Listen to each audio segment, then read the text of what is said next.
Hi, I'm Fasted Fred. There's something rather unsettling that many people don't know until it's too late. You can live for years with a failing liver, yet outwardly, you'll still look fine, still work, still meet deadlines, still laugh and talk as usual. The liver is such a resilient organ that it doesn't complain immediately. It works, it compensates, it stays silent. And because it's silent, it's easy to mistakenly think everything is fine. By the time it starts sending out loud signals, the body is usually already exhausted. I'm not saying this to scare you. I'm saying it because I fell into that trap myself. There was a period when I believed that anything related to the liver meant alcohol, fat, toxins, and the solution was detox. I tried all sorts of cleansing methods. There was a time when I drank liver cleansing drinks, but I felt more tired, slept worse, and my immunity dropped significantly. At that time, I kept reassuring myself that I was detoxifying. Looking back, I realized that many things I did only added stress, sleep deprivation, and exhaustion to my body, without truly relieving the burden my liver was carrying. The liver is one of the hardest working organs in the body. It processes nutrients, regulates blood sugar, produces and transports bile, participates in blood clotting, filters and metabolizes everything. And there's a miraculous thing. The liver has a very strong regenerative capacity. This means that if you recognize early and reduce the things that are overloading your liver, your body can recover significantly. The problem is that you have to listen to the small signals before they become big ones. Today, I will go through some subtle signs that many people overlook. I will explain them in a way that is easy to understand, connecting them to everyday life so you can self-reflect without getting confused. And remember one thing, this is not a diagnosis to replace a doctor. This is a way for you to identify and know when you should get a serious checkup. The first sign is waking up suddenly, especially in the middle of the night or early morning, with a particularly strange kind of waking.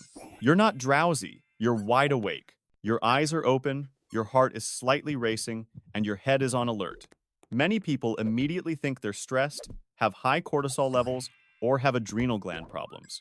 But there's a very important mechanism related to the liver and nocturnal blood sugar levels. At night, your brain still needs a steady supply of energy. The brain doesn't have a large reserve to sustain itself. It relies on the liver releasing glucose rhythmically to maintain stable blood sugar levels for sleep.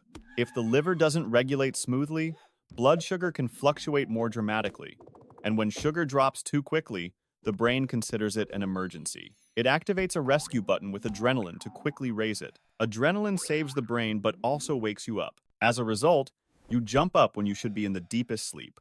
You lie there, irritated, thinking about all sorts of things, and then feel tired the next morning. And when you're tired, you drink coffee, snack, and sleep poorly. The cycle continues. The second sign is pain in the right shoulder or a feeling of heaviness in the right shoulder and neck area, sometimes accompanied by mild discomfort under the right rib cage.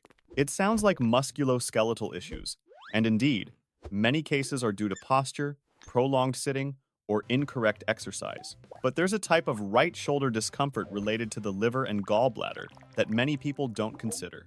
When bile flow is slow or blocked, the liver area under the rib cage can become tense, the diaphragm is affected, and discomfort projects to the shoulder via nerves. It's like the body is subtly signaling that something is stuck inside.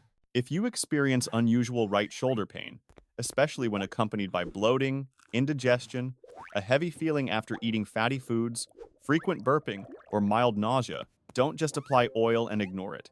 Consider it a piece of the puzzle that needs checking. The third sign is easy bruising. You bruise easily from minor bumps or light touches, or you notice bruises without remembering where you bumped into them. This relates to the liver's role in producing clotting factors. When the liver isn't functioning as well as before, its ability to produce these factors can decrease, making you more prone to bruising and bleeding. This is a small but significant sign, as it affects the body's very fundamental defense system. The fourth sign is itching, especially at night. Some people experience itching on the soles of their feet, while others have a persistent itch all over their body. This type of itching is uncomfortable because scratching doesn't provide relief. At that point, you might suspect all sorts of allergies, parasites, or dry skin. But a crucial cause related to the liver and gallbladder is bile duct obstruction. When bile doesn't flow properly, Some components can spill into the bloodstream and migrate to the skin, causing itching. And because the nighttime itching disrupts sleep, you fall into a cycle of fatigue, stress, increased appetite, and poor sleep, a cycle that makes it even harder for the liver to cope. The fifth sign is a sudden decrease in alcohol tolerance. Previously, a little was fine, but now even a small amount causes nausea, hot flashes, fatigue, and prolonged discomfort. The liver processes most of the alcohol. When the liver is less efficient, the toxic sensation becomes more pronounced. Some people may also experience flushed faces, rapid heartbeat, and significantly poor sleep. If you don't drink heavily but still find yourself unable to tolerate alcohol as before, it's time to seriously check your liver health. The sixth sign is an unusually swollen abdomen, while the limbs become thinner and weaker. This is usually a later sign, not simply a matter of accumulating belly fat. In some cases, abdominal swelling is due to fluid accumulation in the abdominal cavity. Meanwhile, muscles atrophy and limbs shrink. Overall, there's a noticeable imbalance.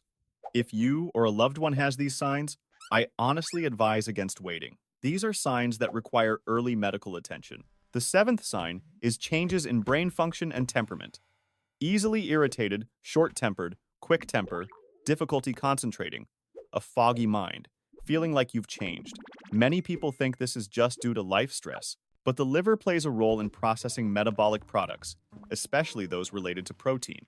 When the liver is underperforming, some substances can accumulate and affect the brain.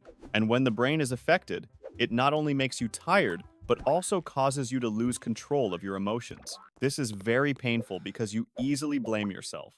While part of the problem may be biological, at this point, I want you to pause for a moment. If you see yourself exhibiting some of these signs, don't label yourself as having a damaged liver. But don't dismiss it either. Consider this a reminder to get yourself checked properly. In many cases, simply adjusting your lifestyle in the right direction can significantly improve the condition of your liver.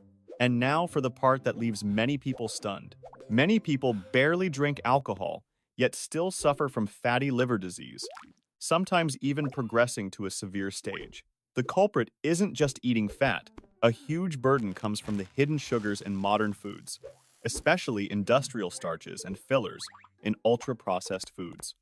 You don't see it because it hides under harmless-sounding names.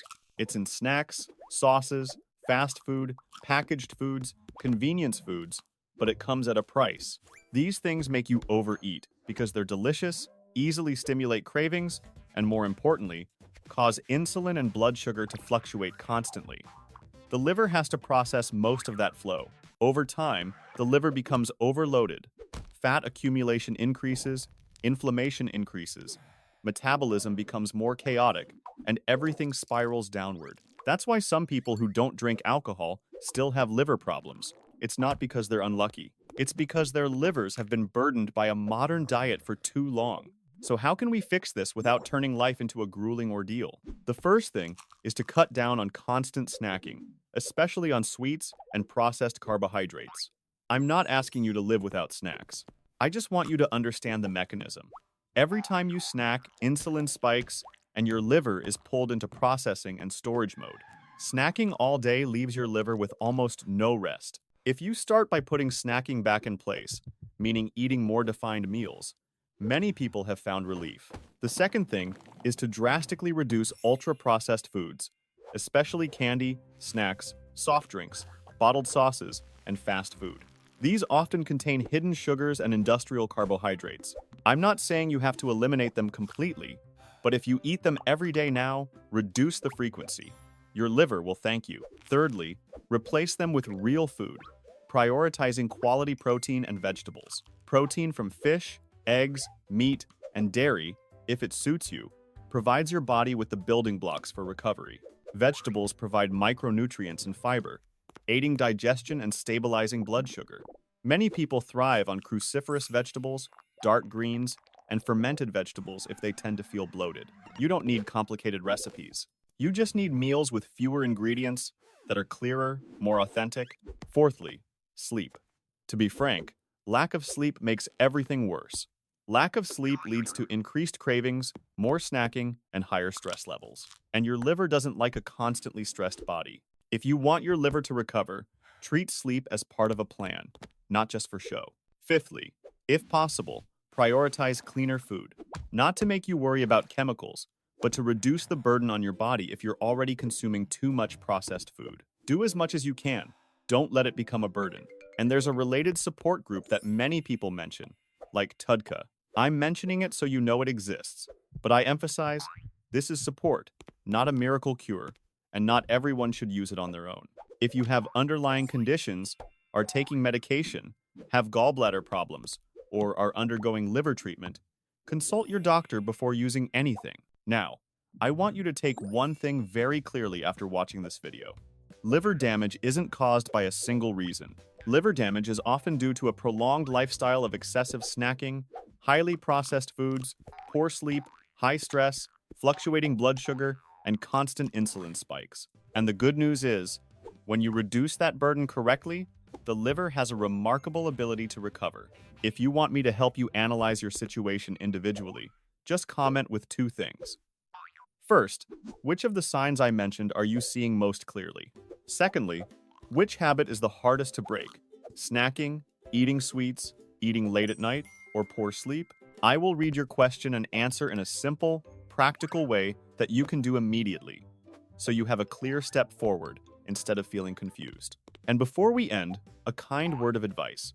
If you have underlying health conditions, are taking medication, or experience severe symptoms such as jaundice, severe abdominal pain, rapid bloating, confusion, unusual bleeding, or unexplained rapid weight loss, please see a doctor. Thank you for reading this far. I wish you continued success in caring for your liver in a sustainable, less extreme way, and with enough awareness to listen to your body's subtle signals. Goodbye.